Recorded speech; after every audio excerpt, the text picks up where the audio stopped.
Hello বন্ধুরা, নতুন একটি এপিসোডে আপনাদের সকলকে স্বাগতম জানাই। আজকে আমি চলে আসলাম আবারও একটি নতুন এপিসোড নিয়ে। আজকের এপিসোডটার নাম অভিশপ্ত বাড়ি। গল্প পাঠে আমি অঙ্কুশ। পোস্টার ডিজাইন করেছেন পলাশ ভট্টাচার্য এবং সাউন্ড এডিটিং করেছেন অরিন্দম ব্যানার্জি। যে সকল বন্ধুরা ভয়ানক ভয়ানক ভূতের গল্প শুনতে অনেক বেশি মনোযোগী, সেই সকল বন্ধুদের বলছি, যারা এখনও আমার চ্যানেলটি সাবস্ক্রাইব করেননি তারা এখনই আমার চ্যানেলটি সাবস্ক্রাইব করে রাখুন, কারণ আমরা প্রতিনিয়ত ভয়ানক ভয়ানক ভূতের গল্প আপলোড করে থাকি। তাই আমরা ভয়ানক ভূতের গল্প আপলোড করার সাথে সাথে সেই গল্প আপনার কাছে পৌঁছে যাবে।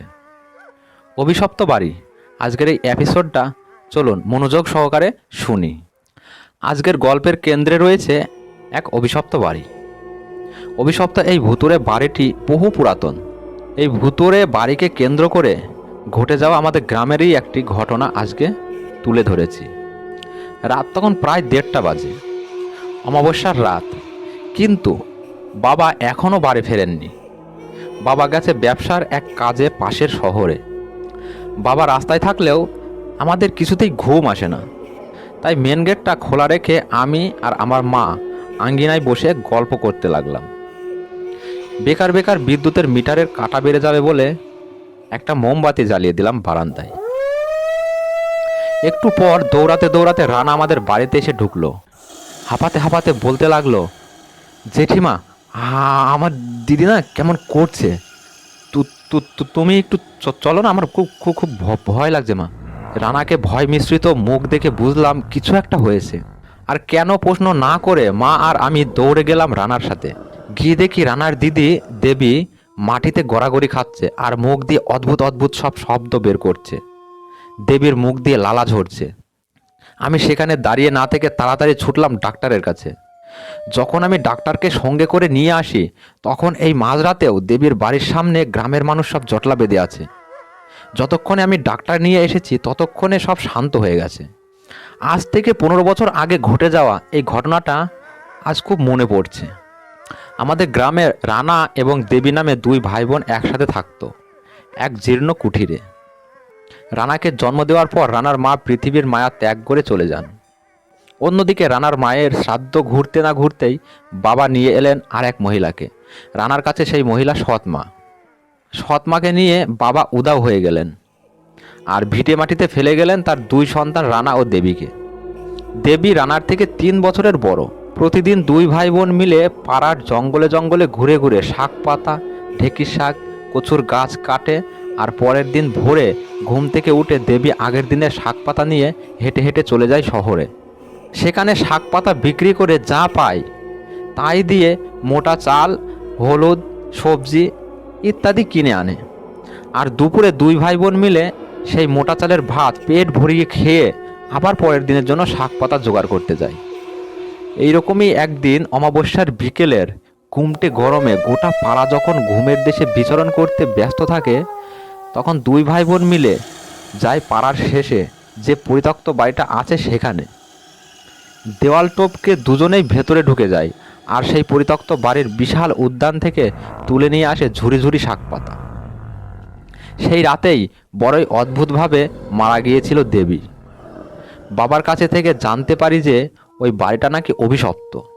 এই বাড়িটা নাকি 5ম শতাব্দীতে হুন আক্রমণের সময় থেকে পরিত্যক্ত অবস্থায় আছে। আগে বিশাল এই বাড়িতে নাকি রাজপুতদের এক মন্ত্রীর বসবাস ছিল।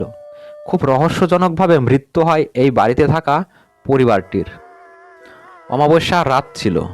মন্ত্রীর স্ত্রীর কক্ষ থেকে এক আতঙ্ক মিশ্রিত চিৎকার ভেসে আসে। যখন সবাই ছুটে যায় ততক্ষণে তারা দেখে যে মন্ত্রীর স্ত্রী বিছানায় পড়ে আছে আর তার মুখ দিয়ে লালা ঝরছে অবিরাম। কোথা থেকে কি হলো কিছুই বোঝা যায়নি। এর পরের অমাবস্যার রাতে মন্ত্রীর কন্যার কক্ষ থেকে ঠিক একই রকম চিৎকার ভেসে আসে। সবাই উপস্থিত হতেই আগের মতো চিত্র ধরা পড়ে। এই রকম আকস্মিক 2 প্রিয়জনের মৃত্যু মেনে নিতে পারেননি মন্ত্রী। তিনি গোপনে শুরু করলেন সেই অপরাধীদের খোঁজ। তিনি হয়তো সফল হয়েছিলেন অপরাধীকে খুঁজতে। তিনি নিজ পুত্রের নিকট পরের দিন গুরুত্বপূর্ণ কিছু বার্তা ভাগ করে নিতে চেয়েছিলেন, কিন্তু সেই রাতেই আবার রহস্যজনকভাবে মৃত্যু হয় সেই মন্ত্রীর। এরপর মন্ত্রীপুত্র সেই বাড়ির সমস্ত কর্মচারী ও পাত্রমিত্রকে ডেকে পাঠান। সবাইকে ভুরিভোজ করালেন এবং সবাইকে সুরাসক্ত করে দিলেন, কিন্তু নিজে শুধুমাত্র এক চুমুক সুরা, এর বদলে তিনি কিছুই খেলেন না। সেই রাতেই ওই বাড়িতে ঘটে গেল এক বিশাল হত্যালীলা। মন্ত্রীপুত্র চেঁচিয়ে বললেন, আমি আমার বাবা মা বোন সকলকে হারিয়েছি এই বাড়ির একজন বিশ্বাসঘাতকের জন্য। আমি এই বাড়ির একটি প্রাণীকেও জীবিত রাখব না। এই বলে তিনি ছুটতে গিয়ে দুহাতে ধারালো তলোয়ার তুলে নিলেন। মন্ত্রীপুত্রের এই রকম ভয়ঙ্কর রূপ দেখে উপস্থিত সবার মধ্যে আতঙ্ক ছড়িয়ে যায় এবং টলতে টলতে নিজের জীবন রক্ষার তাগিদে পালিয়ে যাওয়ার ব্যর্থ প্রয়াস করতে থাকে। এরপর মন্ত্রীপুত্র একে একে সমস্ত সুরাসক্ত এবং পাত্রমিত্রকে খুন করতে শুরু করলেন। ভয় পেয়ে যে যেদিকে পারে পালিয়ে যেতে লাগলো, কিন্তু কেউই পালাতে পারল না, কেননা মূল দরজা আগে থেকেই বন্ধ ছিল। সেই রাতে ওই বাড়িতে রক্ত বন্যা বয়ে যেতে লাগলো। বর্ষার জলে ফুলে ফেঁপে ওঠা নদী যেমন, সেই রাতে মন্ত্রীর বাড়ির দরবারের মূল রাস্তার অবস্থা ঠিক তেমনই হয়েছিল। কাঁচা লাল টকটকে রক্ত নালার মতো বয়ে যাচ্ছে আর গিয়ে পড়ছে মাটিতে, আর মাটি রক্ত পিপাসুর মতো সে গাঢ় রক্ত নিজের অভ্যন্তরে গ্রহণ করছে। হত্যালীলা শেষ হওয়ার পর মন্ত্রীপুত্র আকাশের দিকে তাকিয়ে চিৎকার করে ওঠেন, আজ থেকে যে এই বাড়ির কোনো সম্পদের দিকে নজর দেবে তার শেষ বিচার হবে যন্ত্রণাদায়ক মৃত্যু। কিন্তু দেবী তো সেই বাড়ির কোনো সম্পদে হাত দেয়নি, সে তো শুধুমাত্র শাক পাতায় তুলেছিল। তবে কি সেই বাড়ির শাক পাতার ওপরেও সেই অভিশাপ লেগে আছে? আর তাই যদি হয়, তাহলে রানার কিছু হলো না কেন? হ্যাঁ, হতে পারে সে হয়তো শুধু ঝুড়ি ধরেছিল বলে তার কিছু হয়নি। কিন্তু আবার প্রশ্ন জাগছে আমার মনে, দেবীর সাথে এরকম ঘটনা ঘটেছিল রাতে, অর্থাৎ সে সেই অভিশপ্ত শাক পাতাগুলি বিক্রি করে এসেছে শহরে। তাহলে যে সমস্ত ব্যক্তি সেই শাক পাতাগুলি কিনেছেন তাদেরই বা কী হলো? দেবীর সাথে যা হয়েছে তার থেকে কি রেহাই পেয়েছে তারা? বারবার মনে পড়ে যাচ্ছে শুধু একটি কথা, আজ থেকে যে এই বাড়ির সম্পদের দিকে নজর দেবে তার শেষ বিচার হবে যন্ত্রণাদায়ক মৃত্যু। আজকের গল্পটি এই পর্যন্তই। তো বন্ধুরা, গল্পটি কেমন লাগলো আমাদের কমেন্ট করে জানাবেন। যদি আপনাদের গল্পটা ভালো লেগে থাকে তাহলে বন্ধুদের মাঝে শেয়ার করে আপনার বন্ধুদের একটু শোনার সুযোগ করে দেবেন। নমস্কার।